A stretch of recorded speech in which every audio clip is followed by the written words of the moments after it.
planner, the land that doesn't exist, and her revenge. He acted a lot better looking than he was, but he wasn't bad looking. He was a tall and well-dressed professional man who had his financial planning company for the past 10 years. He was proud of his accomplishments. I must suppose those accomplishments were fake, because he had a fake name, a fake daughter, and almost stole everything. He silently came and sat by her in church Sunday after Sunday, until she finally noticed him.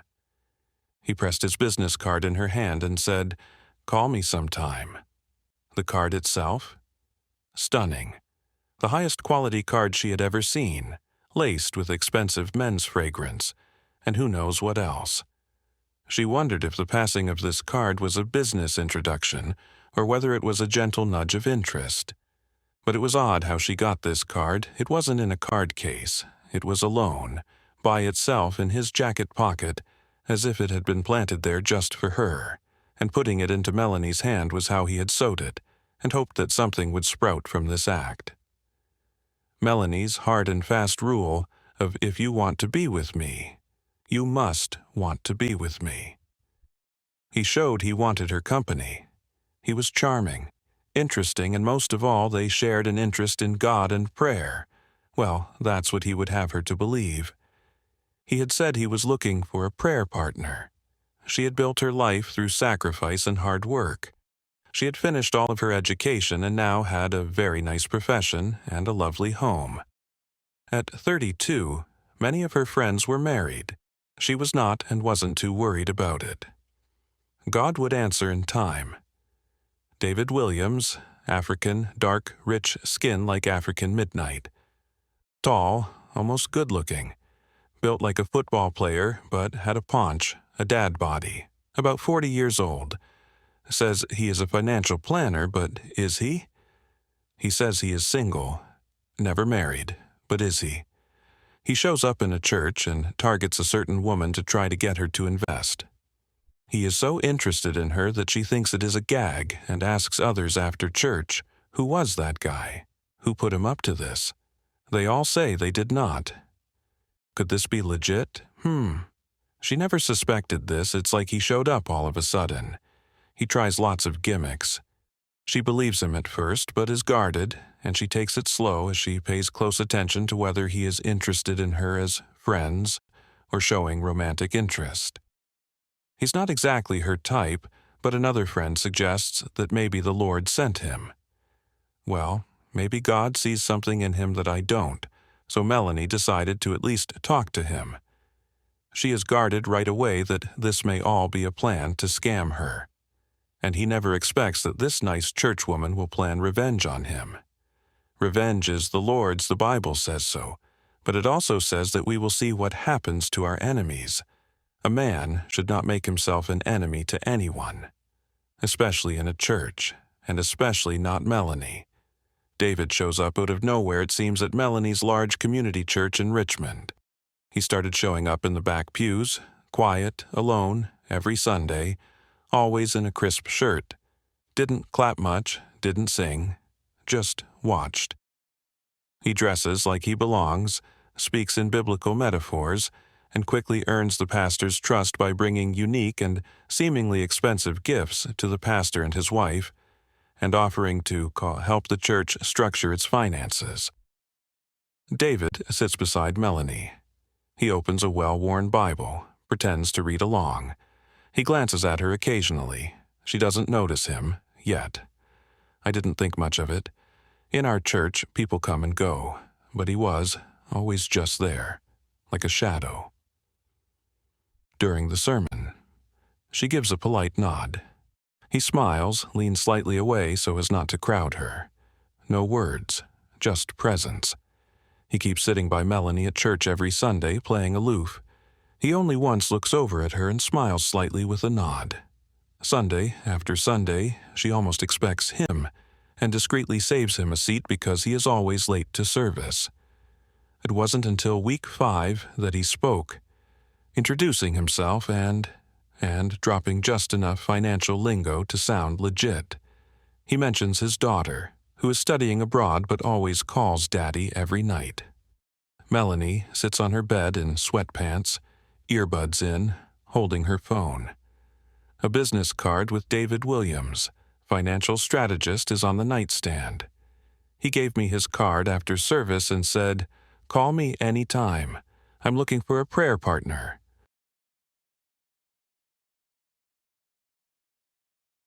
"Pastor Phillips," asked Melanie one day after service, "may I ask you something? Who is this guy?" I met him after Sunday service. He just appeared one week, tall, smooth, dressed like he belonged. Called himself David Williams. Said he was a financial planner, friendly, charming, too friendly, honestly. "Oh yes, he's speaking soon to a small group of people in the fellowship hall in a few minutes. Come and join in." Pastor Phillips introduces David to a small group of members, the more affluent ones. Laughs warmly. "Now, this is Brother David Williams. He just moved from Delaware. He is a man of God and numbers. We could use both." And laughs heartily. David, with his sincerest and warmest smile, rises to go to the front of the room to speak in his most humble church voice. "Just trying to be useful, Pastor. Finance is ministry too, you know." Melanie sips her coffee, sitting with the small group of 10 or so. Afterward, Pastor Phillips says to Melanie, "Oh, Melanie, meet David." This was as good as an endorsement whether the pastor realizes it or not. And it's not like the other ladies, both young and old, weren't checking him out. This man was causing quite a stir. Even Pastor Phillips would mention him ever so often from the pulpit. Melanie smiling, cautious. "Nice to meet you." David shook her hand. He kept bumping into me, at Sunday service, at Bible study, walking me to my car, and then nothing, he's gone. This man plays the long game and has her so curious that she wants to know what his intentions are, if he has intentions. So she invites him out for coffee one sunny afternoon. He's late. He gets lost. Can't find the coffee shop that's in a mall, and it's in his neck of the woods. Does he really live here, or does he never go anywhere? She wondered to herself. At coffee, he just starts talking about some person, a woman, she surmises. She lets him continue talking, and then she breaks down the story of his relationship or failed relationship with a woman who Melanie soon finds out he is talking about the mother of his child. Oh, he has a child, Melanie thinks to herself. That means there is a wife, an ex, or at least a baby mama. This was not Melanie's idea of ideal. She loved kids, but she didn't love ex-wives or baby mamas. She hesitates but continues to talk to him. He shares a touching story about raising his daughter alone. Even though she lives with her mother, but he maligns her mother by saying, "Some people should not be mothers. So I basically do everything for my daughter." Melanie asked, "Then why don't you have custody? Why doesn't she live with you? Why don't you get custody?" He answers by saying, "I have paid over $250,000 in child support for her." So the inference that he earns a lot of money can be made as to why he pays so much in child support. Melanie responded, she's 17 now, so only a few more months to go. Melanie was a bit put off by this, so she said, "Well, you're her father, so it's good that you are there for her. Fatherhood is never over." "Who's going to pay for her college?" "Oh, she's a straight A student and will probably get a scholarship." "Oh, that's good." "Who's going to pay for her wedding?" "You're the dad, that's your job." He was quiet at first, but then said, "Her mother and I don't get along." "How long were you two married?" "We never married." "Oh, have you apologized to her?" He paused again. "For what? For not marrying her? Two wrongs don't make a right." "Why should I marry her?" "Because you knocked her up." "That could be why you two don't get along." He excused himself for the restroom. Melanie thought to herself, well, that's that. She gathered her purse and prepared to walk back to her car. He comes back from the restroom and sits beside her instead of opposite her. He's interested now? David, confident but gently, comes back and gives her a little hug from behind as she sits at the table. Then he asks, You ever think about retirement? Not in a scary way, but like real freedom? Melanie raises an eyebrow. Freedom sounds expensive. David laughs. Not if you start early. Now is a perfect time for you to start. Compounding is a miracle. Even Jesus liked multiplication. I wish I could retire you. She smiles skeptically. She has had a financial planner for 10 years, had already started, and was not going to change. His first mistake was assuming I didn't already have a financial planner, and he didn't try to flirt with her, or talk anything like this guy, David. What? Did he think he was a movie producer or casting agent and I was an aspiring actress who would do anything for a movie role? Nope. Not me. Reveille was blowing in her mind. Wake up, and flags were beginning to raise. Already. Instead, she said, "What would I do as a retiree?" You could focus on your ministry and prayer intercession. She smiles skeptically. Huh? You always talk like that? David leans in, soft tone. Only when I'm with someone who listens. As we sat at coffee, he wanted to order more than coffee. He asked me if I wanted anything else.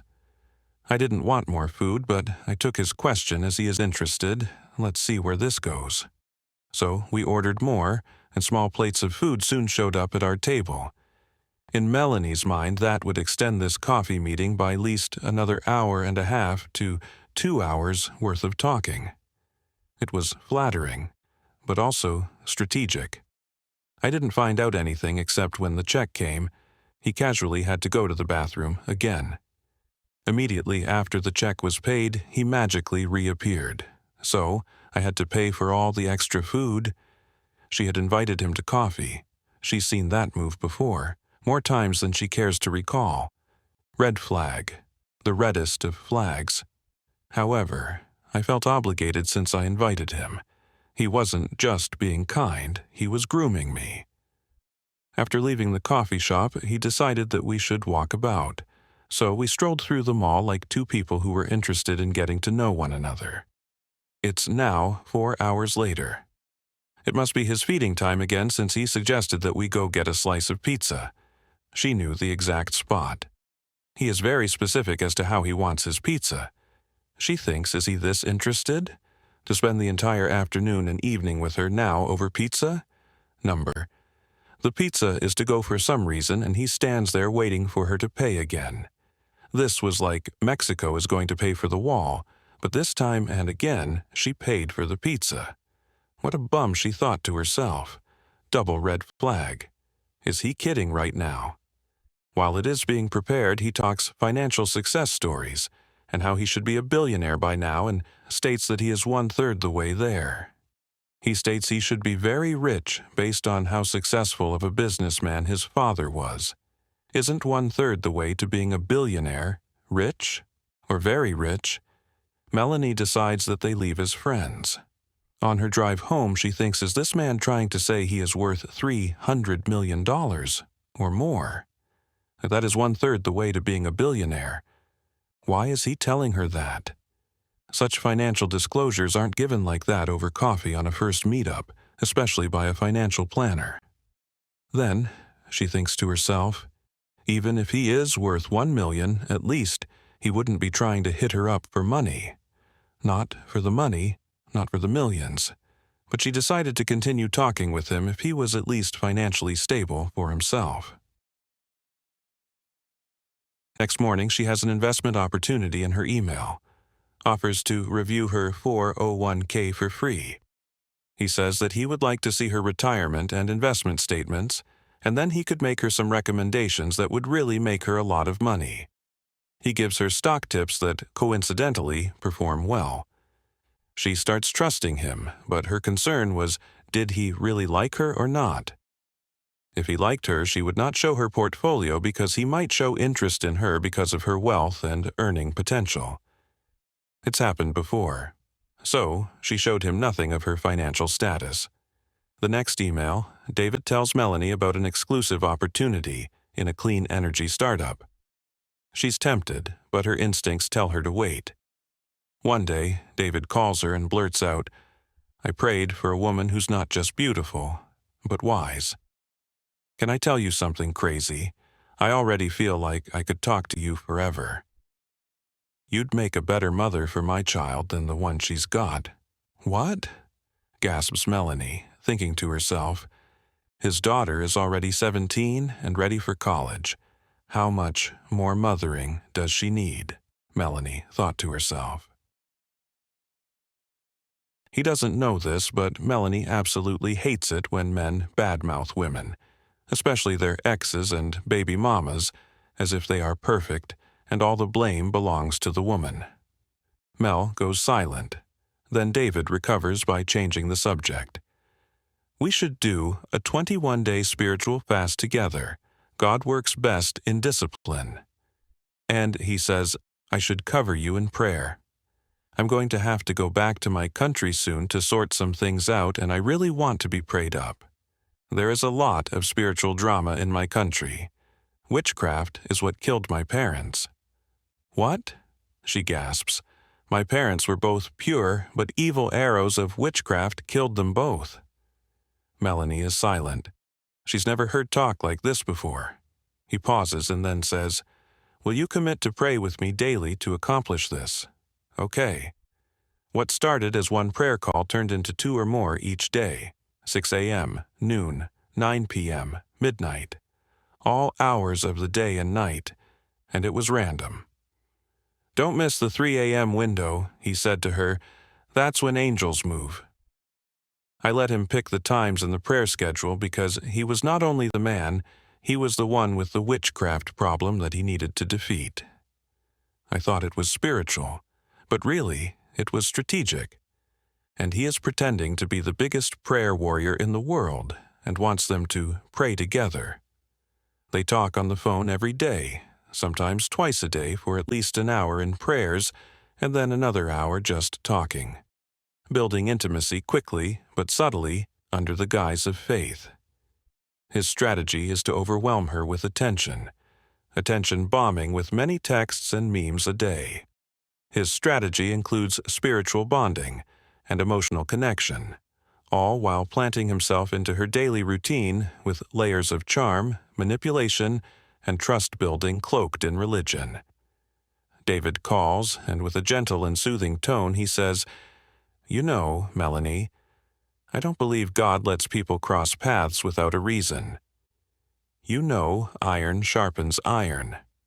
Melanie, curious, cautious, You always talk this deep on a Monday night? David laughs softly. Only when I'm praying with someone I feel spiritually connected to.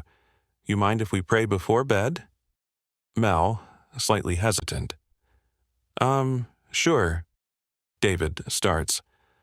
Father God, we thank you for this divine connection. Thank you for Mel's heart, her spirit, her strength. Bind us together, Lord, in clarity and purpose. His prayers were like poems, long, dramatic, passionate. I won't lie, it felt good. It's been hard to find a man who actually likes to pray and knows how to pray. It felt like someone cared about my soul. Melanie desires to see him off campus, away from the church and in a quiet setting so they can talk, and she can really get to know him. She invites him to Sunday dinner at her house. After eating her food at her house, David retires to the couch and says, If I wasn't your planner, I'd want to date you. We could have some fun. What do you mean by that? Grown-up fun. Well, you are not my planner because I can't understand the investments that you recommend to me. And is what we're doing dating? Aren't we praying about some very heavy matters? Yes, he remembers. Then there is no dating. We are expecting God to answer our prayers, especially yours with your family witchcraft situation. Well, yes, he said, that's true. You ever feel like God sends someone into your life right when you're ready to receive them? I don't say this lightly, Melanie, but I believe you're that person for me. I don't just like you, I like you a lot. He smiles slightly, calculating, not romantic, and with that he left, not pressuring me for sex or anything inappropriate, other than taking food and bottled water from my fridge. which I would find to be his habit in the upcoming weeks. We talked every day, prayed like we were married. He was building something, or pretending to. She didn't really believe it, but she was planning to run on and see what the end would be. It's not normal for an African male to not be married by his age. What's wrong here? Sunday dinner. David sits on her couch with a tablet, showing charts. Melanie watches, unsure. Suddenly, he closes the web page and changes the subject. Is this your house? Yes. Just yours? Yes. Why? How long have you been living here? 5 years. Why? No reason. It's nice, unlike the doctor who wanted to marry me. Melanie looked puzzled. Thank you. She didn't know whether to say that here or not. He continued without being asked, as if he had rehearsed this. That doctor? She was a specialist in her field. Started out as one of my clients, but then wanted to marry me, but I told her that God didn't give me love like that for her. Melanie remained silent. Then he said, she lived in some big house in Kalorama. Melanie thought, he's wandered off into crazy talk, but said, Kalorama. Melanie knew what the houses were like in Kalorama. David continued, doubling down. Kalorama. I've got clients all over. Yeah, a year earlier she had artificial insemination and had a baby, and after the baby then she decided she wanted a husband. What? But I knew that wasn't me, that big house. She probably thought I'd be impressed. So, you broke her heart? No, not really. I talked to her yesterday and asked her how her kid was doing. She told me she was opening her pool, so I told her I'd bring my daughter over to play with her daughter the next time I come there. All that was broken with, do you think the football game is on? Can I watch TV? Sure, Melanie said, knowing that if the game was on, he would stop talking. His investment scams are all via the telephone. Email and telephone. His praying is all over the phone. In person, he eats and watches TV. Melanie is flattered but cautious. If she invests, and that's a big if, she plans to invest no more than $5,000, but she would wait for several weeks. She's a physician's assistant, but she just started her career a few years ago and was more of a saver than a spender. Next Sunday, David enters with a smile, hugs her briefly, friendly, not romantic, already saying, You don't mind if I take some of those sweet potatoes again, right? Melanie is watching him carefully. She says, Do you always eat alone at home?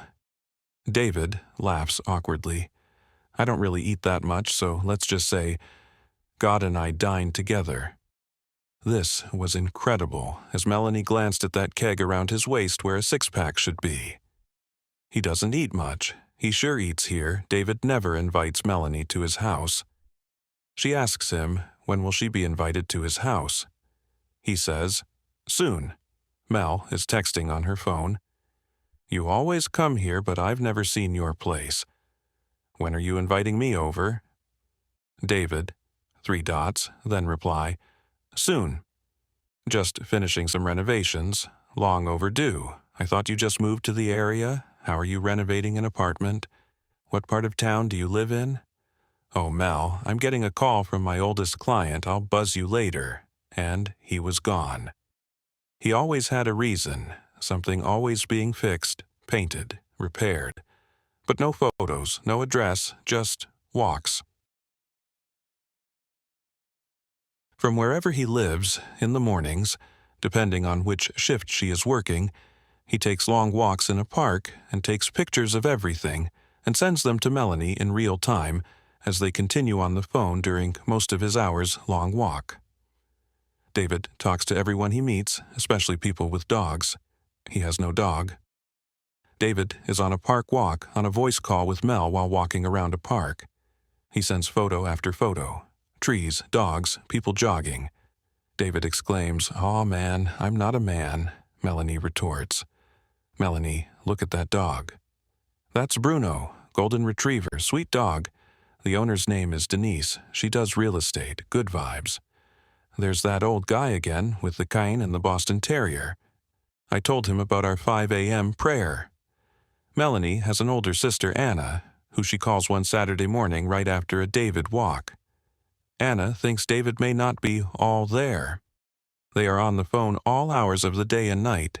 He keeps changing the telephone prayer time.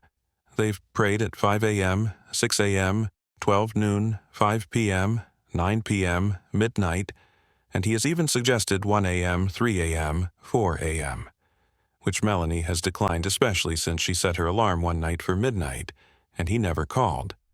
Neither did he answer when she called him. This is when she decided to never call him again. Melanie now thinks he is either married or living with someone who is probably a nurse, and their shift changed. And just like that, I started to wonder what he was really hiding at home, if he even had a home. She has decided to stop calling him. She will answer if he calls, but she will no longer call him. The prayer obsession becomes erratic, controlling, demanding. Melanie is exhausted during the day now. She's up all hours, praying with David. The charm turns into intrusion. Still trying to give him the benefit of the doubt, Melanie starts drawing her own, accurate conclusions. Next morning, Mel's house. Her phone buzzes. It's 4:47 a.m. David wants to know, "Can we do 5 a.m. prayer? Got a shift in my spirit. I can grab a cup of tea and call you back in a few minutes." Mel, half asleep, says, "David, I have work. Can we pray at a normal time?" David, calm, intense. "Sometimes warfare doesn't wait. Midnight gates open. So between midnight and 3 a.m., that's when we should be praying during the hours of miracles and attacks. The warfare against me is so intense. It's my daughter's mother and her mother. They are both witches, and have always done witchcraft against me, I'm sure of it. And I think my brother is doing witchcraft against me again. I wanted to get some prayers in and knock out some psalms before dawn. Oh God, is everyone against this man she thinks in exasperation? What did he just say? Knock out some psalms? Melanie thought to herself. Who talks about praying or the Bible like that? Later that day, Melanie calls her sister Anna, who is super suspicious. He never lets you come over, but he's always walking around that park like he doesn't own a couch. Mel, pouring coffee, he talks to everybody, especially people with dogs. I asked him if he even has one. He said, "I don't need one to love creation. When I move back to the farm, I'll get 2 Dobermans. Anna, blunt. You know I used to own a Doberman. That is not a farm dog. Anyway, girl, I don't think he lives alone. If you've been watching a lot of Magnum P.I., they are the kind of dogs that you would like." Mel, quiet. I started thinking the same thing. I know those weird prayer times. 1 a.m., 4 a.m., 6 a.m., he might say it's spiritual, but I say that shift change in his spirit is a shift in whoever he is married to or living with. Anna firmly says, "Exactly. My bet? He's living with someone, a nurse. Night shift. Probably gone during your prayer hours. You ever hear a TV in the background? Number footsteps? Number Mel, pauses. Once I heard water running. He said he was boiling tea. Speaking of the David. David texts again. I feel led to do a 3 a.m. breakthrough prayer tonight. Can you join me? After hanging up with Anna, Mel just stares at that text. She doesn't reply. She tosses the phone aside. It wasn't just about God anymore. It was about access. He wanted to make sure I wasn't spending time with any other male. He wanted my time, my attention, everything, except accountability. The next day, from the park, David calls.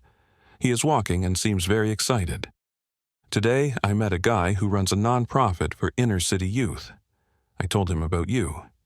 He said we're a powerful prayer couple. Mel, dryly. Funny how you always meet strangers, but I've never met your neighbor, or your hallway, or your front door. And we're a couple? A prayer couple, David corrects. Soon, my dear, soon. He kept saying, soon. But every time I asked for something real, something tangible, It became a delay, a detour, a prayer. It's Sunday again. David is at Melanie's house. Mel is in the kitchen stirring dinner, and David is at the kitchen island having a cup of tea with agave sweetener. One of David's phones rings. That is unusual. His phones have never rung in Melanie's presence, yet he is often checking his Apple Watch. Surprisingly, David answers, "Hey, Pumpkin." "I'm at a friend's house. Say hi to Miss Melanie." "Hi, Miss Melanie." Mel turns from her cooking but is confused, feels put on the spot and says, "Hey, sweetie, where are you right now?" His daughter pauses, then says, I'm at my auntie's house in Sweden."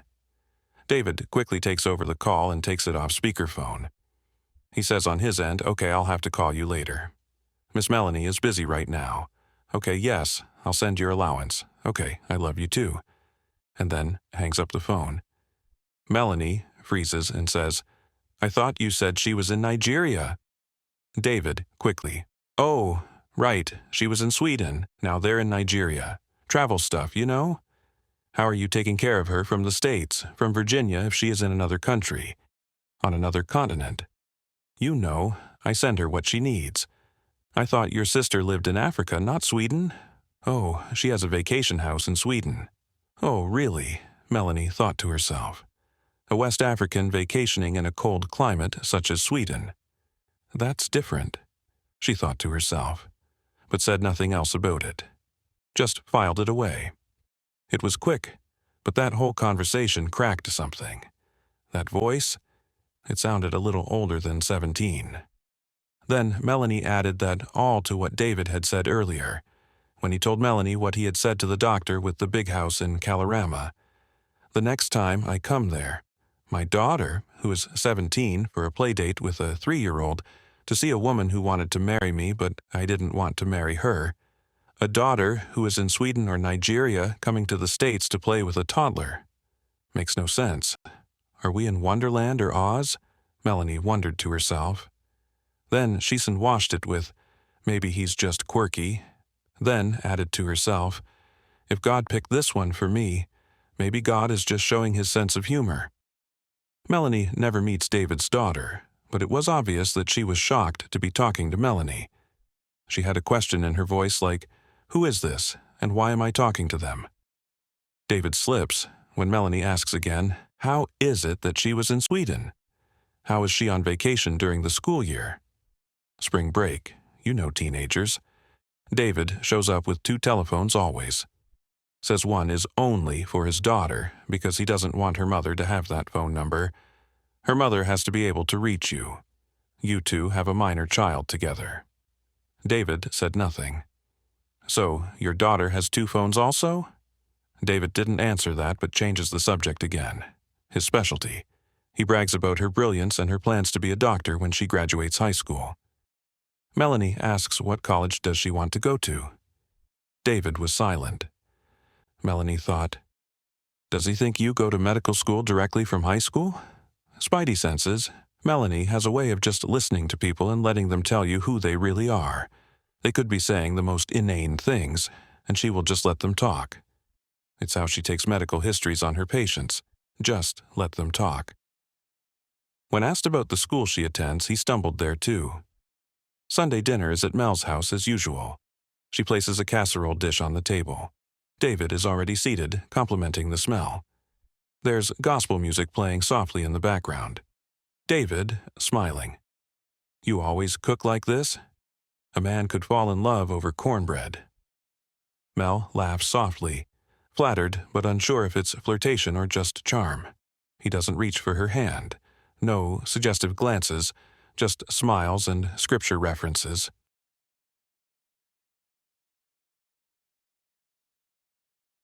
Immediately after just eating, while she cleans the kitchen with no help from him, David, who doesn't take a dish off the table ever or touch anything, like he is royalty, hovers near the fridge. David asks, "Mind if I take some of that casserole? I know a neighbor who could use a plate." Mel is surprised but says, "Oh, sure," and just trying to be kind adds, "I'll pack some." While thinking he's eaten, now he's ready to go. Like this is a restaurant, this man meets 0 of my needs, emotional or other. He grabs a liter bottle of water from the fridge, then 2 more. Mel glares at him, then he says, "These filtered ones taste different." Real crisp. He stuffs them in his bag like he's done it before and storing them for another day. At first, I thought, maybe he's just thoughtful. Maybe he's generous to take a plate to a neighbor, whom I've never met. But you know our church training. But surely he knows where to buy Fiji water. You can get it at the same place you buy gas and the mocha latte you bring in here every Sunday. By week 4, he was leaving with more food than he ate while there. I felt like I was his water supplier, for Mr. 1, third billionaire. In her mind and in his defense, Melanie recalls that she knows several millionaires. Having money does not make them not cheap. This guy was painfully cheap. Yet, he comes to her house with a mocha latte or something every time, but he never brings her a coffee. He is just here to get. This was not endearing him to her at all.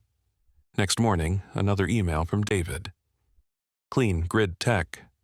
Early stage, backed by a few silent partners in Atlanta.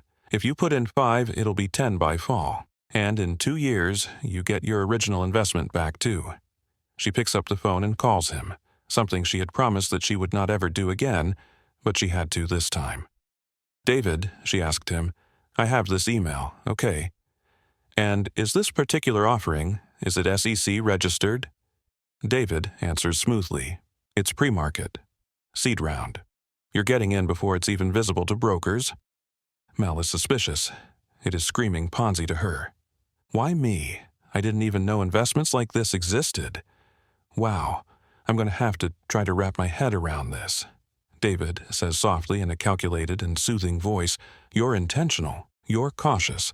That's the kind of person I trust with opportunity." The words were right, but something about the tone was just a little too polished, too breezy, like he didn't even care, but she was sure that he did. Multiple emails from David.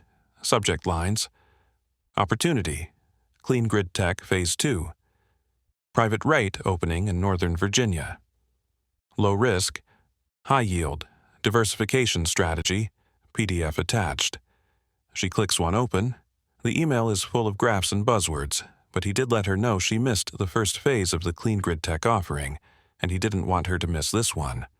He sent emails like a one-man investment firm. Charts, attachments, acronyms I didn't recognize. I kept telling him, "I don't really understand this stuff," but I did. "You want to play with me? I'll play along." He'd just say, "That's why I'm here." Once, but only once, he called me from an office with busy background noise, as if he was in the high-rise office building in River Towers that is on his website. Then he had to go because he had a meeting. I had already asked him if he worked from home or in an office setting. He said, a combination of both, and that he went into the office about 3 times a week. Wonder where he was? For some reason, it didn't feel like River Towers. Maybe he was just at Panera. Over the phone, David says, "I wouldn't be sending this to just anyone, Melanie. I see potential in you. You don't want to be working doubles at 55. Let your money work while you sleep." Mel is careful, neutral, thinking, "Sleep? When do I sleep with you on my phone at all hours?" But instead she says, "I'm just not sure I can afford to lose anything right now." David answers gently, "You wouldn't be losing. You'd be partnering with me. I don't put people in things I don't put my own money in." "And you said you've done well already?" David sighs, solemn. "I don't talk about it much, but my father left me quite a bit when he passed. Land, holdings, royal shares, but it's complicated." "How long has your father been deceased?" "He died when I was only 10, she says.